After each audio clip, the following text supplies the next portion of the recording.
Hello and welcome back to the channel. Amber here, joined with Laura once again. Season 2, Episode 7, House of the Dragon, the Red Sowing. We've got Ulf almost getting peer pressured to death, Alicent going for a swim, Simon Strong serving looks, Daemon bested by a 14-year-old. Where would you like to begin with all of this? You know what I actually want to begin with?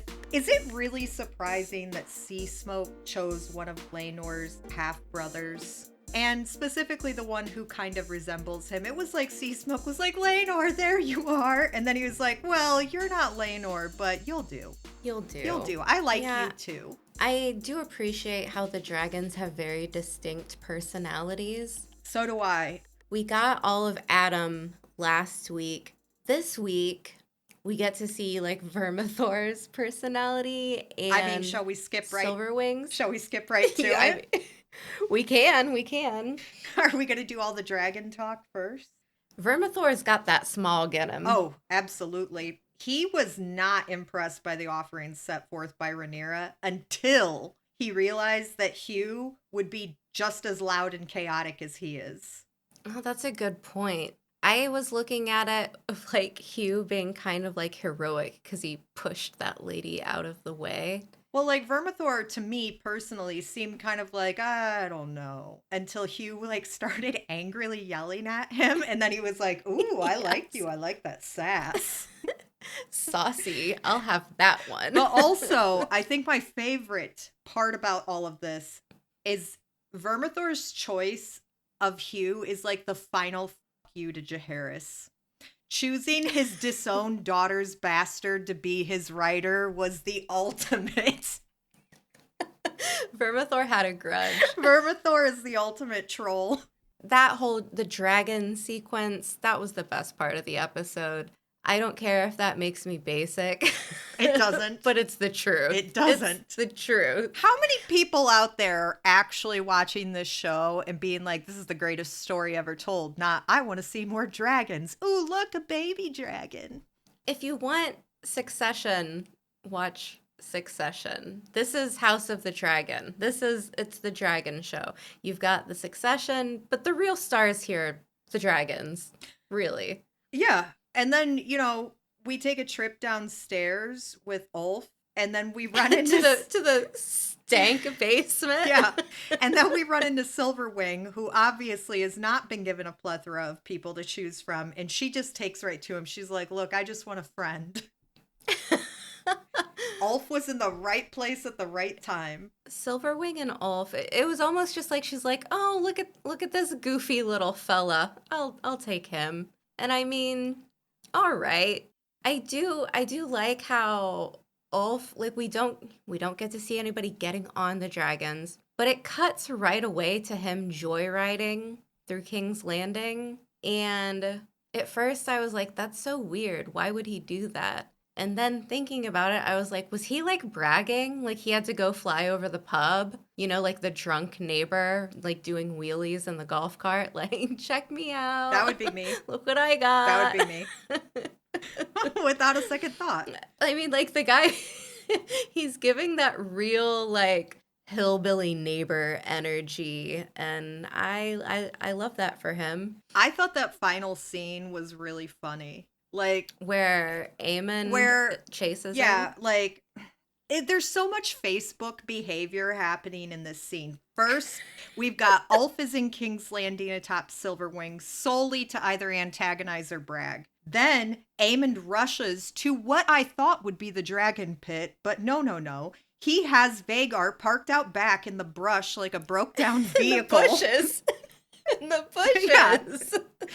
Now, Aemon and Vhagar are pursuing Ulf and Silverwing, but as soon as Aemon realizes he pulled up to a jumping, he's like, no, let's go, let's throw it in reverse. Oh, now your dragon can throw it in reverse. Oh, okay. Okay. Like, he's got really great vision out of that one eye, because I was like, why is he stopping? Why did he stop? He lost his one eye and gained better vision in the one that was left. It's the one eye is compensating. He's pulling up on Dragonstone. he's like, oh wait, there looks like there's more dragons. Then you see Rhaenyra and like Syrax roll out and be like, yeah, yeah, come outside now. I always forget that Rhaenyra's dragon has like a heart-shaped Yes, necklace. I love that for her. I, I love that. I love that this one accessorizes. Like I said, so much Girl, personality. if I had a dragon, I would accessorize them to the nines. Like I mean, what would you do dripping, to it? dripping. We'd have like matching everything.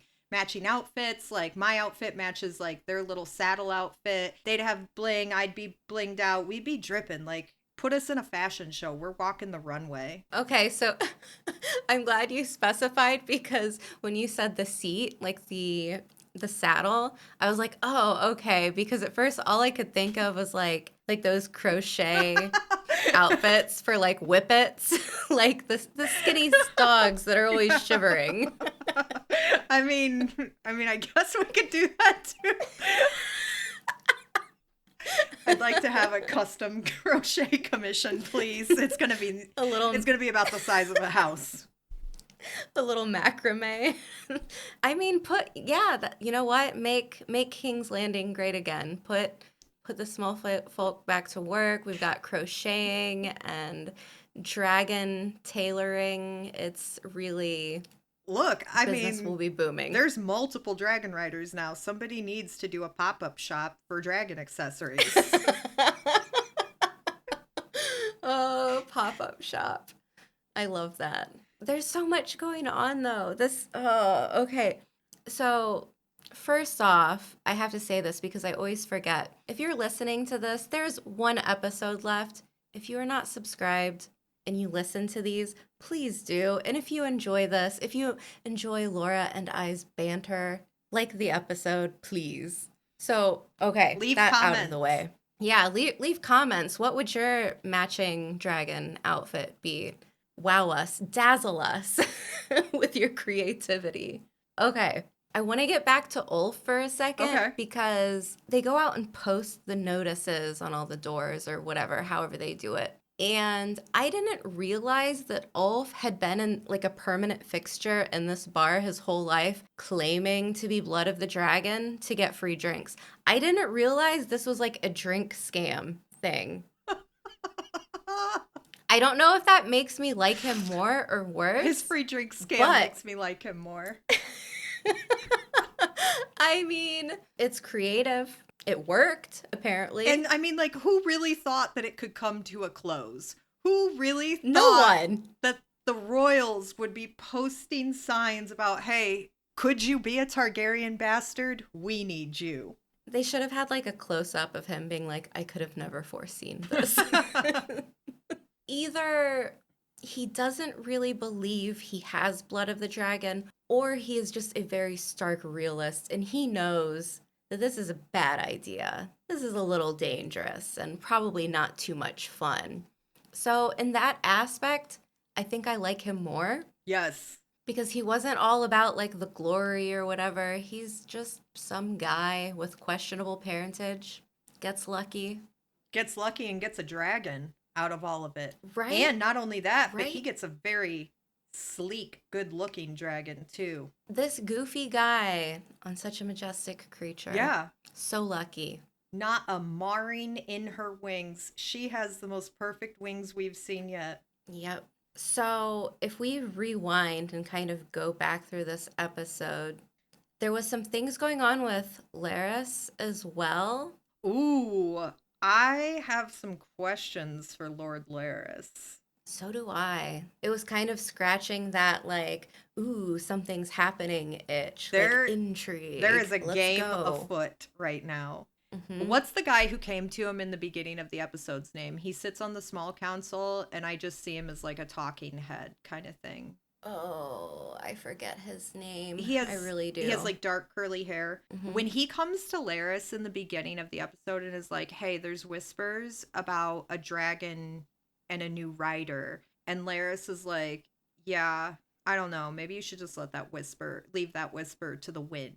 And then later on, we see where Laris like is pushing Aegon really hard in physical therapy. And when Yeah. I mix those two things together, I'm like, is he trying to hurdle Aemon from within? I mean, it does seem like he's fully aligned with Aegon at this point. Like he seems team Aegon. The PT thing, like being like, "Come on, you gotta go. Right. Let's do this." Because wasn't it like in the last episode where he says something and then Aemon makes like some very vague comment about hand of the king? Well, like that's what they're talking about. And then Laris is like, oh, what an honor. And Aemon was like, not you. He gave him the mean girls treatment and now he's, I don't know, Aemon might have messed with the wrong one. He might have messed with the wrong petty bitch in this. I guess there's two ways to look at that information. That is it Celtigar? I don't remember.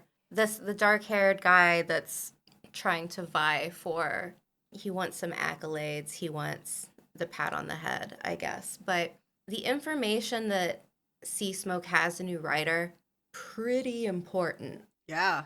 That's pretty important. But on the other hand, the guy is like, oh, like my wife's sister's girlfriend's child who walks our dog heard it from Down at the docks. Yeah. And so on that aspect, I'm like, well, if it turns out to be bad information, you look like a fool and you're going to get in trouble because he's already on Aemon's, shit list. Yeah, I'm just not convinced he was worried about it being bad information. I'm not fully in that camp either, but I do think there's something going on with Laris, and I think it's finally nice just to get some of that kind of like, ooh, what's happening here? So like obviously I want this to actually like come to fruition. I want there to be a point to it and it not just be like, ooh, Laris is acting mysterious and then it's like, well, okay. But I don't know. I remember I think I remember what happens in the books. So I think at this point all I can say with like confidence is that Laris is setting himself up in a position to where he has a way to like maneuver things and people while he's at it. I love the Strong family. They're really the best. Even the not immediate family, like even Simon off to the side. What an amazing character. What a great actor. This guy, he's so good. He is. Speaking of Harrenhal and the Strongs, should we talk about little Oscar Tully? Yeah, that Look, I've been saying it for a while now. Damon's not very smart. Like, Damon walked into this trap that a 14-year-old had set up for him like a goofball. I have one question. Are we sure that Oscar Tully isn't a northerner? Because that kid came out here I thought you were acting like a true northerner. And then he had Damon give Willem Blackwood the Ned Stark special without a second thought. Yeah, you know what I thought you were going to say? What?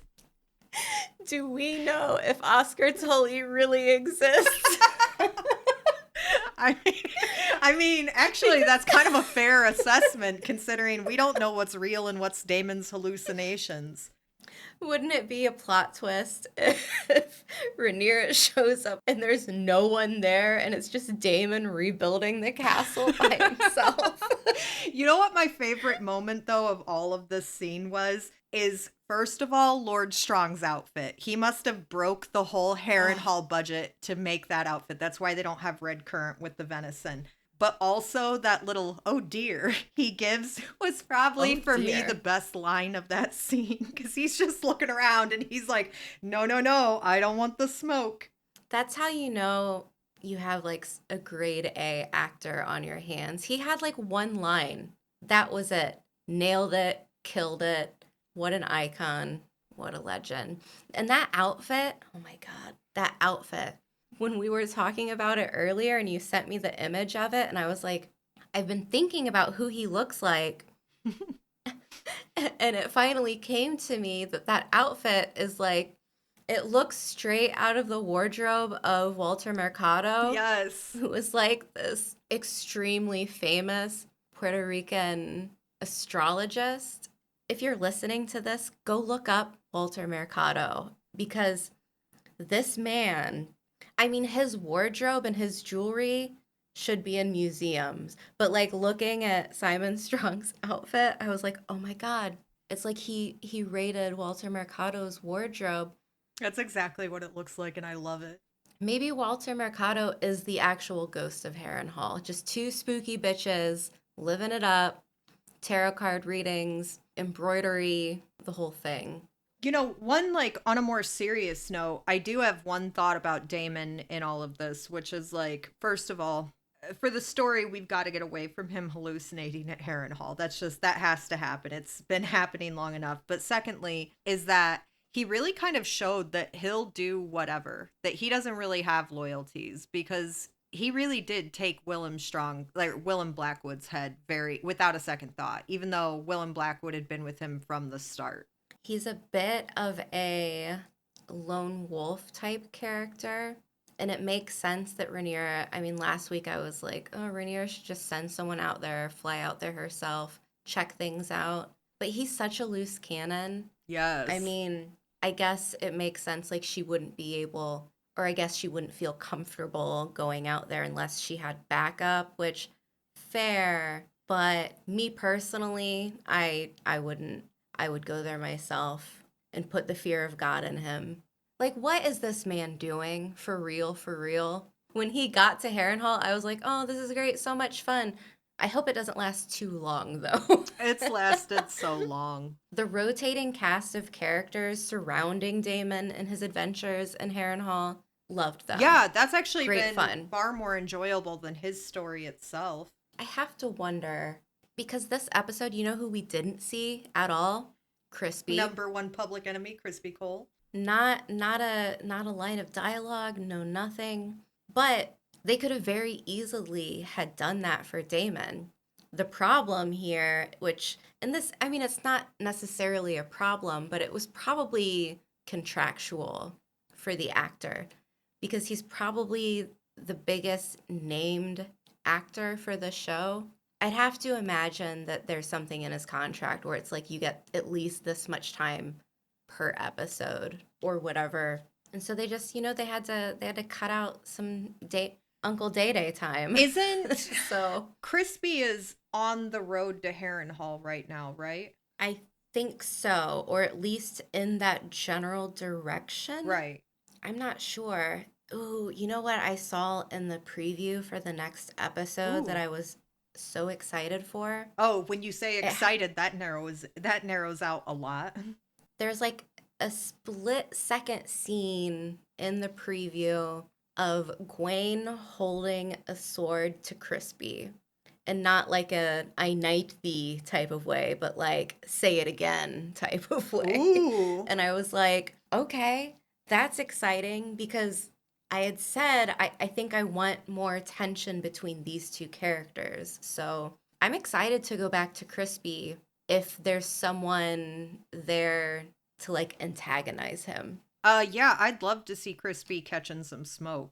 He deserves He it. deserves it. Out of everybody, he mean, deserves it. And I'm not sympathetic to his like, woe was me. I could have never foreseen what could happen here. Get out of here. And I think Gwaine, he's such a fun character. I mean, honestly, I feel bad saying this, but he's probably the most theatrical of the Hightowers. I mean, Otto he had that one fun moment, but I don't know if we're going to see him again, maybe next episode. I think we'll see him next episode, because last episode, Aemond wanted him summoned from Old Town. Yeah, and we got to see Darren too. Yeah, in the preview, we got to see a small little tiny clip of Tessarion as well. What another really pretty dragon. Yeah. And there's the possibility of seeing Dreamfire, which would be awesome. Now all I can think about is that part from the preview where Aemon's like, I'm going to need you to ride Dreamfire to battle. Sir, who are you talking to? Hasn't she been through enough? What do you mean you need her to ride Dreamfire into battle? Did you not hear about how she responded to having too many people around her? How do you think she's going to respond in a high-stress situation atop a dragon while other dragons are also trying to fight? Yeah, this is war. This is war. Do we really need to bring sweet Helena into war, into battle? She's not ready for this. And I mean, what's the best case scenario is that she snaps and then just goes full fire and blood and kills a bunch of people only to be forever traumatized by it. Yeah, it doesn't seem like a win for her on any front. No, I guess the worst case scenario is they both die and then they're down to one dragon. Okay, one and then Vagar and Tessarion, but Vagar counts as two. yeah, yeah. Old chicken Old, turkey old, neck Vagar. old slackneck.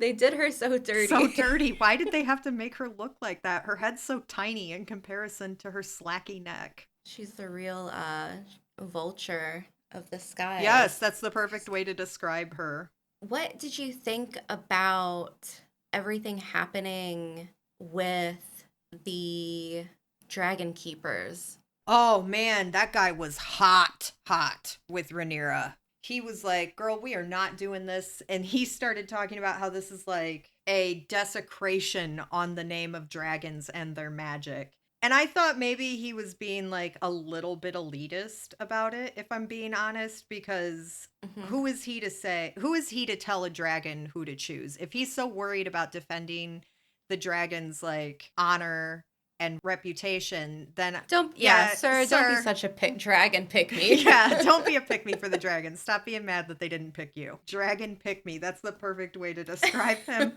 But like Rhaenyra was like, "We're going through with this anyway, bucko." And then she just takes over. She's like, "Here, let me give you all a small, insightful speech to raise your spirits, and then let's head on down to the dragon pits and call Vermithor forward." Like she was the part when she was like, "There's nothing more to say. The dragon speaks now," and she just walks away. What do you mean? None of them speak High Valyrian. Not one. Not one. Not one speaks it. And then she's got a bunch of them crowded onto the docking bay. And it basically just turns into a little buffet for Vermithor until he finally chooses one. Vermithor really cut Silverwing out of options there. I want to go back to the dragon keepers because I feel like that was weird. I don't know Of how him to to say that do? any other way. You mean of like the Yeah. lead dragon keeper? Yeah, it was weird of him to do. I was also impressed that he was so bold with Rhaenyra.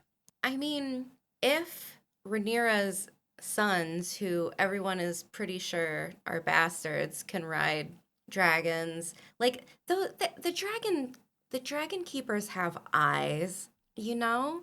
Yeah. So like what is the difference if it's someone with noble Targaryen blood or bastard Targaryen blood? I don't get it because the whole thing seemed to be like, oh, like the blood of High Valyria or whatever he said. Maybe the dragon keepers are having the same visceral response to this as Jace is. That due to their proximity to the dragons as the dragon keepers, it somehow makes them better. And now that just anybody can come near a dragon and try, that not only takes away from from Jace, but maybe they're like, it takes away from us too. Yeah, It's also wrapped in elitism.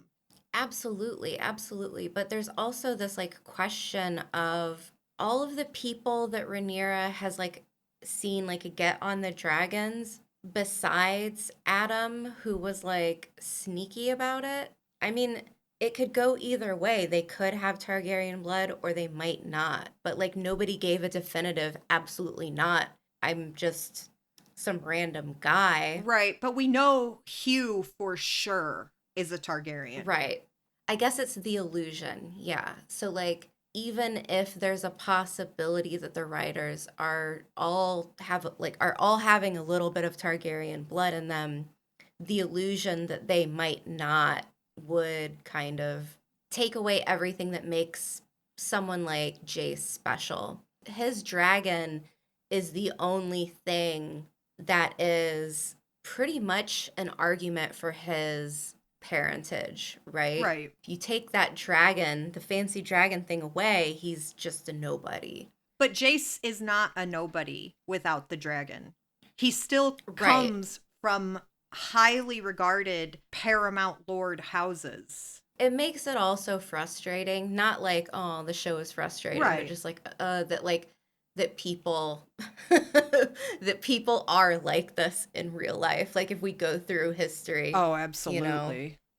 But lining all of these people up and then like pretty much barring the door with like a line of her guards. I was like, all right, we're not gonna go one at a time here. We're just okay. That part was wild to me when she stuffs them all in there like little sardines and then she goes up to her perch to watch. Some dude getting literally Jurassic Park like body chomped in half and like flung around like a rag doll, and she's just up there chilling, It watching. it was a big mad scientist move of on her part. It worked out, but I'm more I surprised that it worked out than, I am surprised by all of the ways that this went wrong. When you said it was a science experiment, I thought the exact same thing when I was watching it. I was like, that was a nice hypothesis. She had an idea, but I love that like there's blatant disregard for like ethics involved. Truly entertaining in terms of like evil villain status, like evil mad scientist idea. Yes, absolutely. Like she got the idea and she was like, "You know what? Let's go through with it. No skin off my back." Right? She basically was like, "It's no skin off my back if it doesn't work." Right? Worst case scenario, she just killed a bunch of possible claimants for the throne. So, win-win? I mean, and now she's like basically the queen of Dragon Island. Yeah. I think this episode, going back to the dragons being the best part, there was something so inherently Jurassic Park about this whole dragon sequence that I loved. The sound effects, the noises that the dragon made, such a weird thing for me to hyperfixate on, but it was so good. It really It was so was. good. They were making those like raptor noises, brought back memories. I was kind of interested if Corlys was going to admit that Adam is his son. Okay, this is really weird that he didn't say something to Rhaenyra. Can we have a little bit of just like honesty here? Anywhere. Like, why? Why wouldn't he say something? Is he afraid that if he says something that she will be intimidated by like what? This guy's status? Or is it the same like shame of having bastard children? Like I'm not quite sure what his motives were. I don't know either, but also like when Corlys first found out that there was a dragon rider, he did not know it was Adam and was like, "We're just gonna wait for Rhaenyra, defer to what her account is." And then he realizes it's Adam, and I kind of expected like a moment where he tells Rhaenyra like, "Hey, that's one of my secret children." Right. But then they like make it a whole point to include the scene with Adam and or with Corlys where he talks about how he doesn't know their mother's lineage and he didn't know much about it, but that his Valyrian line are not dragon lords.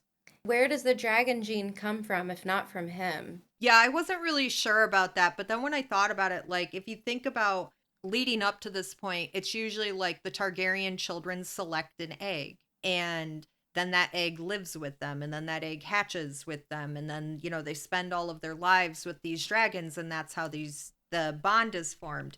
But now we're seeing dragons choose their own riders. Right. There's no, let's call it coercion happening. So we have adult dragons choosing adult riders versus infants with infant dragons. And so maybe it is a little bit different when the dragons are choosing for themselves versus when they're born together kind of thing. Thinking about all of this and like how we don't really know exactly like how the process works, it really makes you wonder what did they need the dragons for in Valyria? Did anybody have a dragon?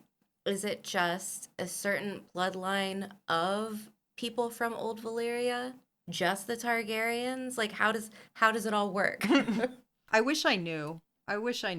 Because I've tried to like find some like information from the universe about it and basically like most of the information about old Valyria was how magnificent it was before the Doom. It seems like old Valeria was more advanced, and now that we've gone further in the future, things are less advanced. Yeah. Back then, they were able to breed dragons, hatch dragons, ride dragons. They knew how it all worked. Now, fast forward to this current timeline, a lot of the history and a lot of the science of it seems to be pretty mysterious. Like they don't quite know what's going on. Yeah, like the lost information effect of the Doom of Valyria. Yeah, yeah. And so if you look at it in that way, something that they could do, they probably won't. Cowards. Cowards. But if you did a Song of Ice and Fire world, Westeros world themed, another show that was based on the Doom of Valyria, Oh, I'd be locked in. Locked in. for one, it would be probably way too expensive. They couldn't afford that because it would just have to be way more dragons than this show. But you could go in a very like sci-fi direction. Yeah. Like you could have it be kind of like scientific and weird and much more sci-fi than like the quote unquote like more medieval setting of Game of Thrones and House of the Dragon. Just kind of a wild thought. I mean, to me, that would be the best option of probably all of the ideas that they have lined up right now, but I don't think anybody would be confident tackling that. You need a real A real visionary. Someone who, a real visionary. real vision, someone who is belligerently confident. Someone should do it. George, you know what, George? Like, if you're not gonna give us Winds of Winter, just give us a little side story on Valyria, man. Like, tell us how this whole dragon thing works. I don't know. That could be kind of cool. A couple 100 pages. I don't know. There is one thought I have, and you can totally cut this if you don't want to include it. But, we spend a lot of time with Daemon, who's a second son of royalty. And you know what it makes me think about? Is the second son of royalty who did being the second son right. And that is Prince Oberyn Martell. Yeah. He knew how to live it up and not be concerned that he wasn't getting the high honor. Honestly, like, I can't think of a better position. Girl, right? Oh, I'd want the second son position. Right? You can do whatever you Right. want. You have all the resources you could ever need, hypothetically. You can travel around. There's nothing like really nailing you down. You're not required to go on like tours of the country and go to small council meetings and things like that. You're just allowed to live it up and party. Right?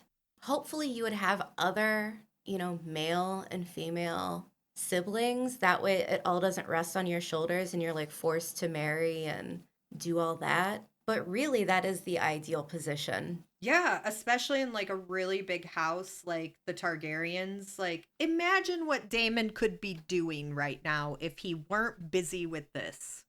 I mean, honestly, if I were Damon, look, Rhea Royce, she was a hottie. Like, she was a 10. I don't know what's wrong with him, but okay. So he kills that wife. All right, fine, I guess. He could go anywhere, do anything. In season 1, he was just cutting people's genitals off for funsies with like his gold cloaks. Yeah. If you enjoy inflicting pain on other people, great. Go, do that stuff. Sell sword But instead, stuff. yeah. Go have adventures, man. But no, Damon, I don't know. Instead, Daemon is at Harrenhal, making a fool of himself and hallucinating endlessly. Chopping wood and getting bested by a 14-year-old child. Congratulations, Damon. Oscar Tully I'm glad read him for filth. I'm glad it took him months of like microdosing to come to like his fully formed vision of like how his life should be. Congratulations. If he really comes out of this on the other side as a better person, I'd say he's become the new poster child for psychedelics and mental health. I mean, we couldn't have done it without Alice Rivers. Like, she's honestly probably the best therapist in the landscape right now Obviously. because she really did a number on Damon with her tinctures or whatever it was. But congratulations to her. Congratulations to Damon for coming out the other side, I guess. And this is, second to last episode. We will be back with the finale. Like and subscribe, and we will see you then.